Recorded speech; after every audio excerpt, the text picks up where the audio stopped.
So to finish that spiral, so it's going to reflect this one, I take my first cord, which is going to go around the back and over top the second cord the entire way down, so the two will intersect. Clearly this one's too long, so I'm going to take it away and then I'll blend it, then we'll make the holder and the tassel.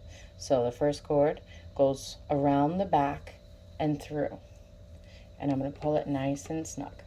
And again, underneath, pull it through, nice and snug. It won't really spiral in the beginning. You'll have to help it spiral, and I'll show you. Same thing as I showed you a little bit earlier in the previous video.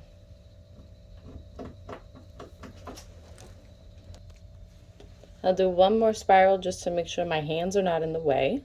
So I sized it up. I want to do one more so they'll be equal. So I take that second cord, hold on to it. First cord goes around the back and through the front, pull it snug, and I'm happy with that length. And then I'm going to promote that spiral to happen. And you can manipulate it either way, but what you're going to do is take the two shorter cords, that's not the short one, the two shorter cords of those spirals and connect them with these two to make a square knot. Your square knot is that same exact knot we made up here. So take the two shorter spiral cords in the center of those two up top and begin to make your 4 square knot. These are the two back, a 4 and then a backwards 4. It's gonna look a little sloppy in the beginning until you pull the threads through. That's just gonna lock in those spirals. We'll pull it nice and taut.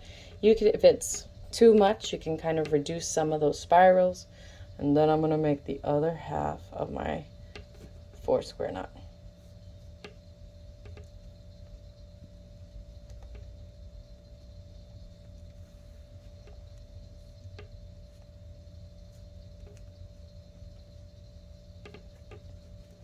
So there we go. Now we're going to separate our macrame, taking the first 6 cords on each side, and we're going to pull them forward. You can get rid of the other ones, put it on your hanging stick,